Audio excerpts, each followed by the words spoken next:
ಕರ್ನಾಟಕದ ಕಿರೀಟ ಎಂದೇ ಪ್ರಸಿದ್ಧಿಯಾಗಿರುವ ಬೀದರನ್ನ ಸೂಫಿ ಸಂತರ ನಾಡು ಎಂದು ಬಣ್ಣಿಸಲಾಗುತ್ತದೆ. ಸುಮಾರು 5 ಶತಮಾನಗಳ ಹಿಂದೆ ಈ ಪ್ರದೇಶದಲ್ಲಿ ಬಹಮನಿ ಸುಲ್ತಾನರು ಹಾಗೂ ಬಾರಿದ್ ಶಾಹಿಗಳು ಆಳ್ವಿಕೆ ನಡೆಸಿದ್ರು. ತಮ್ಮ ಆಳ್ವಿಕೆಯಲ್ಲಿ ಅವರು ಉತ್ತರ ಭಾರತ ಮತ್ತು ಇರಾನ್ನಿಂದ ಬಂದಂತಹ ಸಾವಿರಾರು ಸೂಫಿ ಸಂತರಿಗೆ ಆಶ್ರಯ ನೀಡಿದ್ರು. ಈ ಸೂಫಿ ಸಂತರು ಪ್ರೀತಿ, ಶಾಂತಿ, ಸಹಿಷ್ಣುತೆ ಮತ್ತು ಮಾನವೀಯ ಮೌಲ್ಯಗಳನ್ನ ಸಾರುತ್ತಾ ಈ ಪ್ರದೇಶದಲ್ಲಿ ಹಿಂದೂ ಮುಸ್ಲಿಂ ಭಾವೈಕ್ಯತೆಯನ್ನ ಬಲಪಡಿಸಿದ್ರು. ಅವರ ಆಧ್ಯಾತ್ಮಿಕ ಪ್ರಭಾವದಿಂದಲೇ ಬೀದರ್ ಸೂಫಿ ಪರಂಪರೆಯ ಪವಿತ್ರ ಕೇಂದ್ರವಾಗಿ ಬೆಳೆಯಿತು. ಈ ಕಾರಣದಿಂದ ಈ ಭಾಗದಲ್ಲಿ ಅಪಾರ ಸಂಖ್ಯೆಯಲ್ಲಿ ದರ್ಗಾಗಳು ಕಂಡುಬರುತ್ತವೆ. ಇವು ಇಂದಿಗೂ ಧಾರ್ಮಿಕ ಸೌಹಾರ್ದತೆಯ ಮತ್ತು ಸಾಂಸ್ಕೃತಿಕ ಏಕತೆಯ ಸಂಕೇತಗಳಾಗಿ ಉಳಿದಿವೆ. ಇಂತಹ ದರ್ಗಾಗಳಲ್ಲಿ ಪ್ರಮುಖವಾದದ್ದು ಚೌಕಂಡಿ.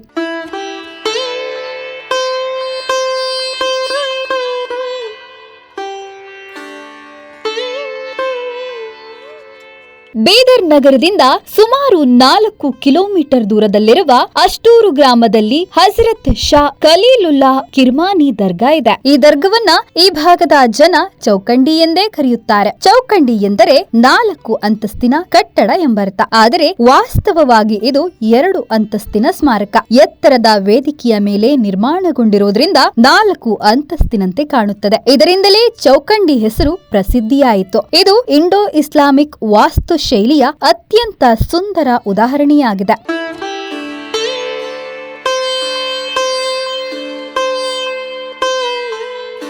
ಹಜರತ್ ಶಾ ಖಲೀಲುಲ್ಲಾಹ್ ಕಿರ್ಮಾನಿ ಪ್ರಸಿದ್ಧ ಸೂಫಿ ಸಂತರು. ಅವರು ಇರಾನ್ ದೇಶದ ಕೆರ್ಮನ್ ಪ್ರದೇಶದವರಾಗಿದ್ದರಿಂದ ಅವರಿಗೆ ಕಿರ್ಮಾನಿ ಎಂಬ ಹೆಸರು ಬಂತು. ಬಹಮನಿ ಸಾಮ್ರಾಜ್ಯದ ಸುಲ್ತಾನ ಅಹಮದ್ ಶಾ ವಲಿ ಆಹ್ವಾನದ ಮೇರೆಗೆ ಅವರು 1433ರಲ್ಲಿ ಬೀದರ್ಗೆ ಆಗಮಿಸಿದ್ರು. ಅವರೊಂದಿಗೆ ಅವರ ಪುತ್ರರಾದ ಶಾ ಮುಹಿಬುದ್ದೀನ್ ಹಬೀಬುಲ್ಲಾ ಮತ್ತು ಶಾ ಹಬೀಬುದ್ದೀನ್ ಮುಹಿಬುಲ್ಲಾ ಕೂಡ ಬೀದರ್ಗೆ ಬರ್ತಾರೆ. ಅವರ ಇನ್ನೊಬ್ಬ ಪುತ್ರ ಶಾ ನೂರುದ್ದೀನ್ ಕಿರ್ಮಾನಿ ಅದಾಗ್ಲೇ ಬೀದರ್ನಲ್ಲಿ ಬಂದು ನೆಲೆಸಿದ್ರು. ಸೂಫಿ ಪರಂಪರೆಯ ಮೇಲೆ ಅಪಾರ ಗೌರವ ಹೊಂದಿದ್ದ ಸುಲ್ತಾನ್ ಅಹಮದ್ ಶಾ ವಲಿ ಬಹುಮನಿ ಕಿರ್ಮಾನಿಯವರ 2 ಪುತ್ರರಿಗೆ ರಾಜ ಕುಟುಂಬದ ರಾಜಕುಮಾರಿಯರನ್ನ ಕೊಟ್ಟು ಮದುವೆ ಮಾಡ್ತಾರೆ. ಈ ವೈವಾಹಿಕ ಸಂಬಂಧವು ಬಹಮನಿ ರಾಜವಂಶ ಮತ್ತು ಕಿರ್ಮಾನಿ ಸೂಫಿ ಪರಂಪರೆಯ ನಡುವೆ ಆಧ್ಯಾತ್ಮಿಕ ಹಾಗೂ ರಾಜಕೀಯ ಬಾಂಧವ್ಯವನ್ನ ಬಲಪಡಿಸಿ ಬೀದರನ್ನ ಸೂಫಿ ಸಂಸ್ಕೃತಿಯ ಪ್ರಮುಖ ಕೇಂದ್ರವನ್ನಾಗಿ ರೂಪಿಸಿತು.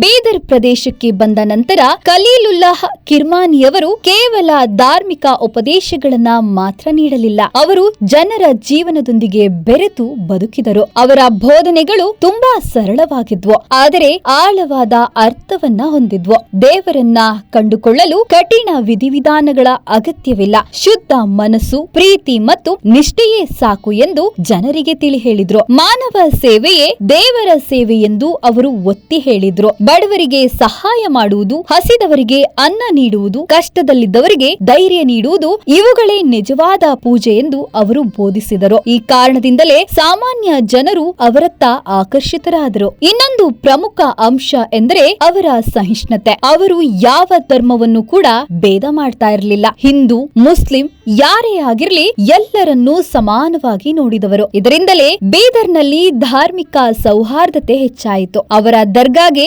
ಎಲ್ಲಾ ಧರ್ಮದ ಜನರು ಬರುವ ಪರಂಪರೆ ಅದರಿಂದಲೇ ಆರಂಭವಾಯಿತು. ಅಹಂಕಾರವೇ ಮನುಷ್ಯನನ್ನ ದೇವರಿಂದ ದೂರ ಮಾಡುತ್ತದೆ ಎಂದು ಅವರು ಹೇಳ್ತಾ ಇದ್ರು. ಸರಳ ಜೀವನ, ವಿನಯ ಮತ್ತು ಆತ್ಮ ಪರಿಶೀಲನೆ ಅವರ ಬೋಧನೆಗಳ ಮೂಲ ಭಾಗವಾಗಿತ್ತು. ಅವರು ಭೌತಿಕ ಆಸ್ತಿಯನ್ನ ಮುಖ್ಯವೆಂದು ಕಾಣಲಿಲ್ಲ. ಆತ್ಮಶುದ್ಧಿ, ಪ್ರಾರ್ಥನೆ, ಧ್ಯಾನ ಮತ್ತು ಸತ್ಪ್ರವೃತ್ತಿಗಳ ಮೂಲಕ ಜೀವನ ಪವಿತ್ರಗೊಳಿಸುವುದೇ ಮುಖ್ಯ ಎಂದು ಹೇಳಿದರು. ಅವರ ಸಾನ್ನಿಧ್ಯದಲ್ಲಿ ಅನೇಕ ಜನರು ತಮ್ಮ ಜೀವನ ಶೈಲಿಯನ್ನ ಬದಲಿಸಿಕೊಂಡರು. ಅವರ ಆಧ್ಯಾತ್ಮಿಕ ಪ್ರಭಾವ ಕೇವಲ ಸಾಮಾನ್ಯ ಜನರ ಮೇಲೆ ಮಾತ್ರವಲ್ಲ, ಆ ಕಾಲದ ಆಡಳಿತಗಾರರ ಮೇಲೂ ಬೀರಿತ್ತು. ಸುಲ್ತಾನರು ಕೂಡ ಸೂಫಿ ಸಂತರನ್ನ ಗೌರವದಿಂದ ನೋಡ್ತಾ ಇದ್ರು. ಇದರಿಂದ ಸಮಾಜದಲ್ಲಿ ಧರ್ಮ ಮತ್ತು ರಾಜಕೀಯ ನಡುವಿನ ಸಮತೋಲನ ನಿರ್ಮಾಣವಾಯಿತು.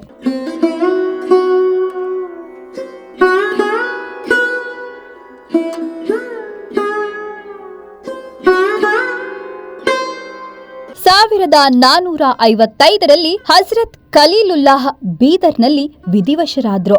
ಅವರ ಸ್ಮರಣಾರ್ಥವಾಗಿ ಅಷ್ಟೂರು ಗ್ರಾಮದಲ್ಲಿ ಭವ್ಯ ಸಮಾಧಿಯನ್ನ ನಿರ್ಮಿಸಲಾಯಿತು. ಇದೇ ಮುಂದೆ ದರ್ಗಾ ಆಗಿ ಚೌಕಂಡಿ ಎಂದೇ ಪ್ರಸಿದ್ಧಿ ಪಡೆಯಿತು. ಈ ದರ್ಗಾದ ಹತ್ತಿರವೇ ಅಹಮದ್ ಶಾ ವಲಿ ಸೇರಿದಂತೆ ಬಹಮನಿ ಸುಲ್ತಾನರ ಸಮಾಧಿಗಳಿವೆ. ದರ್ಗಾಕ್ಕೆ ಪ್ರವೇಶ ಮಾಡಿದ ತಕ್ಷಣ ಒಂದು ಮುಖ್ಯ ಗೇಟ್ ಕಾಣುತ್ತದೆ. ಅಲ್ಲಿಂದ ಸ್ವಲ್ಪ ಮೇಲಕ್ಕೆ ಹತ್ತಿದರೆ ಒಂದು ಚಿಕ್ಕ ಬೆಟ್ಟದ ಮೇಲೆ ದರ್ಗಾ ಇದೆ. ಚೌಕಂಡಿಯ ವಾಸ್ತು ವಿನ್ಯಾಸವು ಅತ್ಯಂತ ವೈಶಿಷ್ಟ್ಯಪೂರ್ಣವಾಗಿದೆ. ಅಷ್ಟಭುಜಾಕಾರದ ರಚನೆ, ಗಟ್ಟಿ ಅಡಿಪಾಯ, ದಪ್ಪ ಗೋಡೆಗಳು ಇದರ ಘನತೆಯನ್ನ ಹೆಚ್ಚಿಸುತ್ತವೆ. ಬಿಳಿ ಸುಣ್ಣದ ಲೇಪನ, ಕಪ್ಪು ಕಲ್ಲಿನ ಅಂಚುಗಳು ಮತ್ತು ಬಣ್ಣದ ಟೈಲ್ಸ್ಗಳ ಅಲಂಕಾರಗಳು ಇದರ ಸೌಂದರ್ಯವನ್ನ ಮತ್ತಷ್ಟು ಮೆರುಗುಗೊಳಿಸುತ್ತವೆ. ಒಳಭಾಗದಲ್ಲಿ ಸ್ವತಂತ್ರವಾಗಿ ನಿಂತಿರುವ ಚದರಾಕಾರದ ಗೊಮ್ಮಟ ಸಮಾಧಿ ಕೊಠಡಿ ವಿಶೇಷ ಗಮನ ಸೆಳೆಯುತ್ತದೆ. ಈ ಕಟ್ಟಡದ ಹೊರಗಿನ ಗೋಡೆಗಳು ಕಪ್ಪು ಕಲ್ಲಿನ ಕೆತ್ತನೆಗಳಿಂದ ಅಲಂಕರಿಸಲ್ಪಟ್ಟಿವೆ. ಹೂವಿನ ವಿನ್ಯಾಸಗಳು ಮತ್ತು ಸುಂದರ ಕಮಾನುಗಳು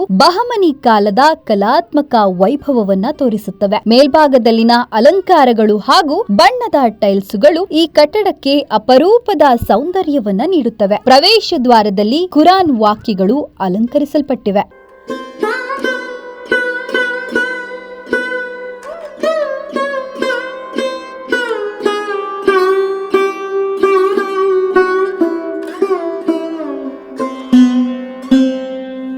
ಚೌಕಂಡಿಯ ಒಳಭಾಗದಲ್ಲಿ ಹಜರತ್ ಶಾ ಖಲೀಲುಲ್ಲಾಹ್ ಕಿರ್ಮಾನಿ ಹಾಗೂ ಅವರ ಪುತ್ರರಾದ ಶಾ ಮುಹಿಬುದ್ದೀನ್ ಹಬೀಬುಲ್ಲಾ ಮತ್ತು ಶಾ ಹಬೀಬುದ್ದೀನ್ ಮುಹಿಬುಲ್ಲಾ ಅವರ ಸಮಾಧಿಗಳು. ದರ್ಗಾ ಪ್ರವೇಶ ಭಾಗದಲ್ಲಿ ಕಿರ್ಮಾನಿ ಅವರ ಶಿಷ್ಯರು ಹಾಗೂ ವಂಶಸ್ಥರ ಸಮಾಧಿಗಳನ್ನ ನಿರ್ಮಿಸಲಾಗಿದೆ. ಒಳಭಾಗದ ಕಟ್ಟಡ ಅಹಮದ್ ಶಾ ವಲಿ ಅವರ ಸಮಾಧಿ ಕಟ್ಟಡವನ್ನೇ ಹೋಲುತ್ತದೆ ಎಂಬುದು ವಿಶೇಷ. ಇದು ಸೂಫಿ ಸಂತ ಹಾಗೂ ಸುಲ್ತಾನನ ನಡುವಿನ ಬಾಂಧವ್ಯವನ್ನ ತಿಳಿಸುತ್ತದೆ. ದರ್ಗಾ ಸುತ್ತಮುತ್ತಲೂ ಇನ್ನೂ ಅನೇಕ ಸಮಾಧಿಗಳು ಕಾಣುತ್ತವೆ. ಆದರೆ ಬಹುತೇಕ ಸಮಾಧಿಗಳ ಮೇಲೆ ಹೆಸರುಗಳಿಲ್ಲ. ಆದ್ದರಿಂದ ಯಾವ ಸಮಾಧಿ ಯಾರದ್ದು ಎಂಬುದನ್ನ ಗುರುತಿಸುವುದು ಕಷ್ಟವಾಗುತ್ತದೆ. ಮೇಲ್ಮಹಡಿಯ ಸಭಾಂಗಣವನ್ನ ಹಿಂದೆ ಸಂಗೀತ ಕಾರ್ಯಕ್ರಮಗಳಿಗೆ ಬಳಸಲಾಗ್ತಾ ಇತ್ತು ಎಂದು ಹೇಳಲಾಗುತ್ತದೆ. ಮೊಹರಂ ತಿಂಗಳಿನಲ್ಲಿ ಸಾವಿರಾರು ಭಕ್ತರು ಈ ದರ್ಗಾಕ್ಕೆ ಆಗಮಿಸಿ ಸಂತನ ಸ್ಮರಣೆಯಲ್ಲಿ ಗೌರವ ಸಲ್ಲಿಸುತ್ತಾರೆ. ಮಹಿಳೆಯರು ತಮ್ಮ ಪ್ರಾರ್ಥನೆಗಳನ್ನು ಸಲ್ಲಿಸಿ ದಾರಗಳನ್ನ ಕಟ್ಟುವ ಸಂಪ್ರದಾಯವೂ ಇಲ್ಲಿ ಕಂಡುಬರುತ್ತದೆ.